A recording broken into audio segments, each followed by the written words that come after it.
मैंने भी की होती तो मैं भी मंत्री बन जाता। जी हजूरी करने वाले मंत्री तो बन सकते हैं, लेकिन उनके अंदर कोई ताकत नहीं हो सकती। दोस्तों, यदि आपको आगे बढ़ना है, आपको ताकत लेनी है, तो अपने लोगों के पीछे आपको चलना ही पड़ेगा। आपको ज्यादा से ज्यादा लोगों को चलना पड़ेगा। आज मैं प्रशंसा करना चाहूंगा नीलम आजाद की, मैं प्रशंसा करना चाहूंगा महेश कुमावत की, जिन्होंने संसद में कूदकर ये दिखा दिया कि कुम्हार के बेटे भी आज भगत सिंह है। उन्होंने धुएं के गुब्बार छोड़े। और ये बात दूसरी है, आज समाज के लोग कुछ नहीं जानते होंगे, उस बेटी ने आज जो जेल काट रही है वो हमारी बेटी थी, हमारा खून था, हमारे प्रजापति समाज का खून था, कुम्हार का खून था, जो उबाल ले रहा था लगातार। 42 साल तक उसे कुछ नहीं मिला। 42 साल तक पढ़ाई करने के बाद जब कुछ नहीं मिला, बेरोजगारी में आकर के उसने संसद में बम फेंके धुएं वाले। वो कौन थी? वो नीलम आजाद मेरे समाज की बेटी थी, मेरी बहन थी। और उस समाज के उस बेटी के लिए हमने संघर्ष नहीं किया। महेश कुमावत कौन है? वो नागौर जिले का रहने वाला एक कुम्हार का बेटा है। उसने संघर्ष किया और उसने सरकार को बता दिया कि कुम्हार कोई लल्लू पंजू गधे आंकने वाला नहीं है।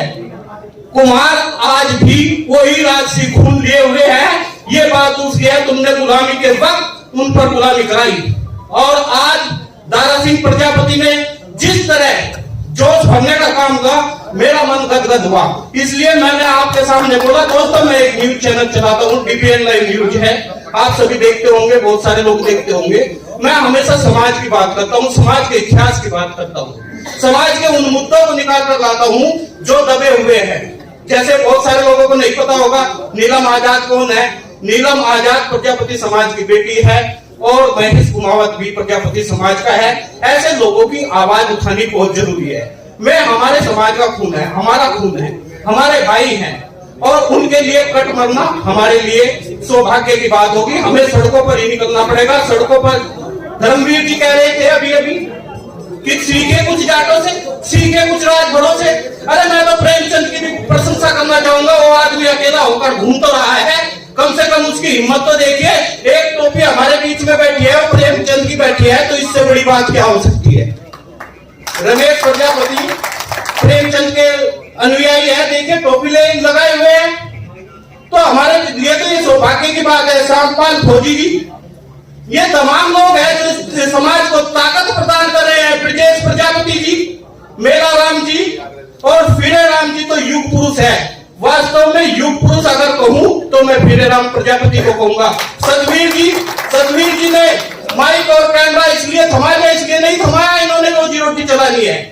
हमने माइक और ये इसलिए नहीं थामा कि हमें रोजी रोटी चलानी है, क्योंकि मुझे पता था मेरे समाज की आवाज को कोई भी मीडिया दिखाती नहीं है।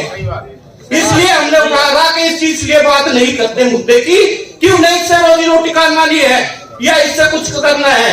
उन्हें समाज का वो दर्द जो मीडिया नहीं दिखाती है उसको दिखाने के लिए ये उठाना पड़ा। वरना दिल्ली के जंतर मंतर पर दारा सिंह प्रजापति के साथ में हम भी उसी में कूदे थे, हम भी चढ़े थे और हमने भी संसद का घेराव किया था उस समय। आपको याद होगा, सतवीर जी भी उसमें थे। लेकिन एक लाइन किसी मीडिया ने नहीं लिखी, किसी पेपर ने नहीं लिखा। उस समय हमें गुस्सा आया। और उस समय जिस समय हमारा समाज लगातार 5 लोगों को जलाया गया मैनपुरी में, आंखें भर आती है उस समय की। और धर्मवीर प्रजापति उस समय मंत्री थे, न्याय क्यों नहीं मिला? कन्हैया प्रजापति को, कुम्हार समाज के उस बेटे को कुछ ठाकुरों ने घर में बुलाकर मार दिया। और मैं ठाकुर के खिलाफ ना बोलूं, उसके खिलाफ ना लिखूं, खून उठता है ऐसी बातों से। और जो एक मेरे समाज का बेटा जिसका नाम मनीष प्रजापति था, गोरखपुर की धरती पर उसको मार दिया इन गुंडों ने, क्योंकि वो वेटर का काम करता था, उसकी आवाज नहीं उठती है गोरखपुर में। और मनीष जो वैश्य समाज का था, उसको करोड़ों रुपए दिए जाते हैं। और आज एक मंत्री हमारे बीच में आकर के कहता है नहीं प्रदर्शन नहीं करना, शांति से घर में बैठ जाना, हिजड़े बन जाओ तुम लोग सबके साथ। धन्यवाद। साथियों, आपसे निवेदन है, अगर आपको अपनी ताकत दिखानी है, आपको इस सरकार का विरोध भी करना होगा और आपको लड़ना भी होगा, सड़कों पर लड़ना होगा। जब तक नहीं लड़ाओगे, जब तक लाइन नहीं फाड़ोगे, तब तक आपको पूछने वाला कोई नहीं है। इसी के साथ धन्यवाद। जय दत्त प्रजापति, जय प्रजापति। हमारे बीच में संगम जी आए, मुझे मैं आगे आ जाए। और साथियों, समाज को यदि हमें संगठित करना है तो हमें इसी तरीके से अपने अंदर विचारधाराओं को जो है उग्र करना होगा और अपने विचारों में एकता लानी पड़ेगी, ताकि हम अपने समाज के लिए तन मन धन और जान भी देने के लिए तैयार हो जाएं। धन्यवाद साथियों। अपने व्यक्ति के लिए हर तरह की लड़ाई, भले ही वो थाने की लड़ाई हो, तहसील की लड़ाई हो, जिले की लड़ाई हो, प्रदेश की लड़ाई हो या राष्ट्र की लड़ाई हो, वो लड़ता है, उसमें कामयाब होता है।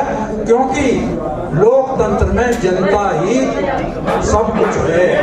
जनता को जिसका समर्थन है उसका कोई पंखा नहीं बिगाड़ सकता। और कितने अब ईडी चक्कर काटती फिरे, केजरीवाल को नहीं उठा पा रही, ईडी उनसे बिहार से उसे लालू यादव को नहीं उठा पा रही, बंगाल से ममता के भतीजों को नहीं उठा पा रही। जन समर्थन है तभी तो ये है। और अगर कोई चापलूसी से राजनीति में जाता है, चप्पल उठा के जाता है, तो वही हाल रहेगा जो हमारे माननीय मंत्री जी का है।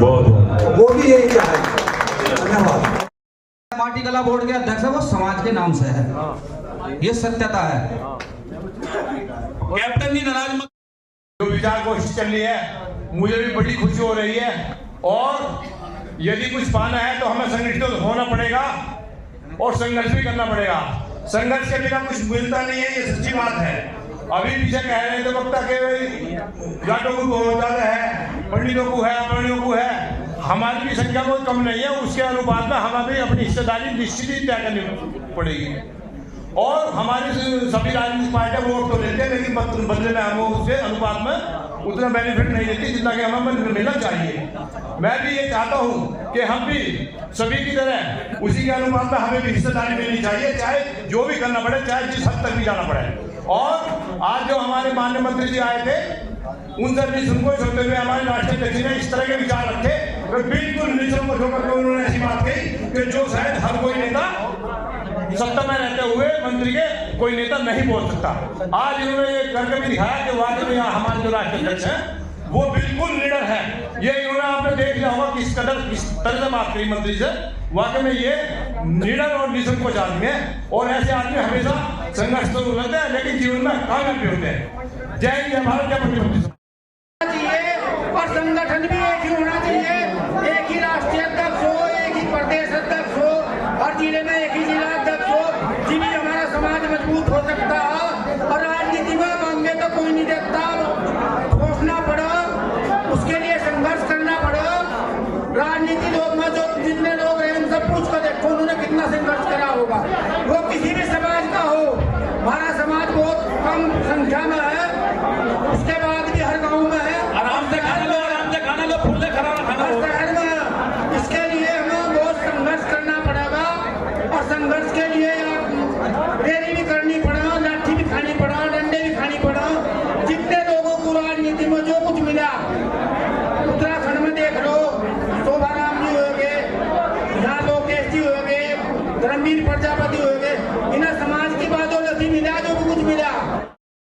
अल्लाह जलाना होगा, अल्लाह प्रजापति समाज के पैसे से वो तो कभी होएगा नहीं, वरना जिसके दिल में प्रजापति समाज के लिए जगह होगी वो जरूर आएगा मेरे साथ। मैं उसके पीछे रख के काम करने की मेरी सोच बनी हुई है। दारा सिंह ने बिल्कुल, दारा सिंह जी जो है आज इसके कार्यक्रम के संयोजक हैं, और ये कार्यक्रम जो है मेरठ में रखा गया है, पूरे भारत के प्रजापति समाज के जो दिशा देने का काम कर रहा है, सभी संगठन, राष्ट्रीय संगठन और सबको एक सूत्र में बांधने का काम किया है। देखते हैं हमारे राष्ट्रीय संगठन कितने इस बात पर खरे उतरेंगे, क्योंकि अभी मैंने पीछे आधा किलोमीटर दूर किसानों का कार्यक्रम हुआ है। उस किसान कार्यक्रम में सभी एक सूत्र में बंधे हुए हैं, लाखों की तादाद वहाँ पर कार्यक्रम में आई हुई है। आज हमारे इसमें मुख्य रूप से संगठन और विशेष कार्यकर्ता है। आपको बधाई है सर, दस एक बार फिर से आप समाज को दलता करके बताए समाज को कैसे याद।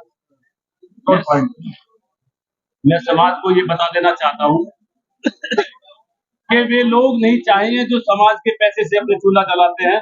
मुझे वे लोग चाहिए जो लोहे के लोग मेरे सामने बैठे हैं और बहुत ही मजबूत है सारे लोग। मुझे इन पे पूरा भरोसा है।